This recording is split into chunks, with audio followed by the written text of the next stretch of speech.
बड़ी तहजीबें और मुल्क जब परवान चढ़े, फले फूले और दुनिया में अपना नाम और मकाम पैदा किया तो जियो और जीने दो यानी तहम्मुल, बर्दाश्त और दिलजोई की पॉलिसी अपनाई। और जब जीने के इन्हीं ज़री उसूलों से नाता तोड़ा गया तो वो अक़वाम भी सिमट कर कुएं का मेंढक बन गईं, जिनकी अमलदारी में सूरज गुरूब नहीं हुआ करता था। लगता है कि भारतीय कायदीन में उन सलीमुल फितरत लोगों का काल ही पड़ गया है जिन्होंने ये मुल्क बनाया और इसके मुत्तहिद रहने के उसूल वज़ा किए थे। वंदे मातरम भारत का कौमी गीत है, लेकिन खिलाफे तौहीद होने की बिना पर भारतीय सुप्रीम कोर्ट ने भी इसे मुसलमानों के लिए लाजिम करार नहीं दिया। मेरठ की म्यूनिसिपल असेंबली में जब मुसलमान मेंबरान ने वंदे मातरम नहीं पढ़ा तो उन्हें हाउस में दाखिल नहीं होने दिया गया, जिस पर हंगामा मच गया और बीजेपी के एक रहनुमा ने यहां तक कह दिया कि वंदे मातरम ना कहने वालों को किसी भी असेंबली में इलेक्शन लड़ने का हक ही नहीं होना चाहिए। जो व्यक्ति, जो समाज, जो धर्म अगर राष्ट्रगान, राष्ट्रगीत या संविधान के विरुद्ध जाता हो, उसका वोट देने का अधिकार और चुनाव लड़ने का अधिकार सस्पेंड कर देना चाहिए।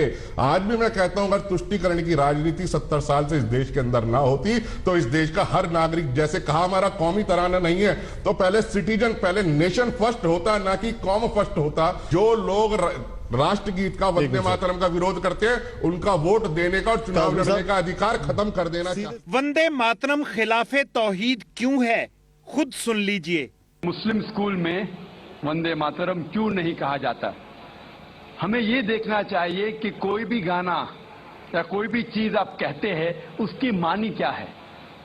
आप जब वंदे मातरम पढ़ते हैं, उसकी मानी है कि हम सिजदा करते हैं इस देश जो हमारी माता है, ऐसे कहा जाता है, और हम इसकी पूजा करते हैं। ये हमारे लिए शिर्क है, शिर्क है इस्लाम में, और गलत है हिंदुइज्म में भी। हिंदुइज्म में भी आपको इबादत सिर्फ करना चाहिए एक खुदा की, धरती की नहीं। तो हिंदुइज्म में भी गलत है, क्रिश्चियनिटी में भी गलत है, इस्लाम में ही गलत है। लेकिन आम हिंदू अपने मजहब को नहीं जानते, अपनी मजहबी किताबें नहीं पढ़े हैं, इसीलिए कोई भी आप गाना गाते हैं, अगर उसके मानी खुदा के खिलाफ है, अल्लाह सुब्हानहू व तआला के खिलाफ है, भगवान के खिलाफ है, तो ऐसा गाना गाना गलत है। हकीकत यह है कि सुप्रीम कोर्ट का फैसला अपनी जगह, लेकिन आज का हिंदुस्तान हिंदुत्व की तजर्बागाह का रूप धार चुका है। यहां अब वही कुछ होगा जो मोदी और उसके गुमाश्ते चाहेंगे। कश्मीर में भी फौजी रियासती दहशतगर्दी में बहुत इजाफा देखने में आ रहा है।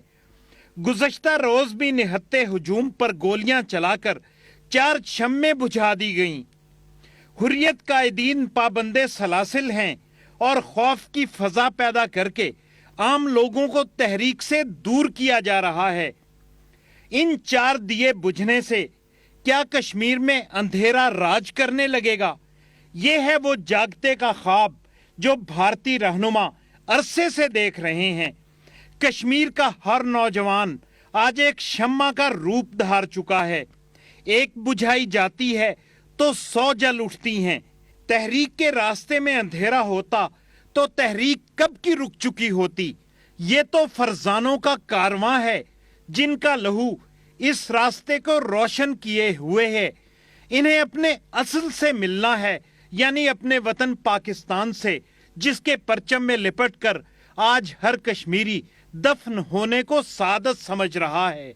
भारत का कोई मुसलमान कभी वंदे मातरम नहीं पढ़ेगा और कश्मीर का कोई मुसलमान कभी भारत के साथ रहने पर तैयार नहीं होगा। मोदी जी, आपको ये नविश्ते दीवार पढ़ना होगा।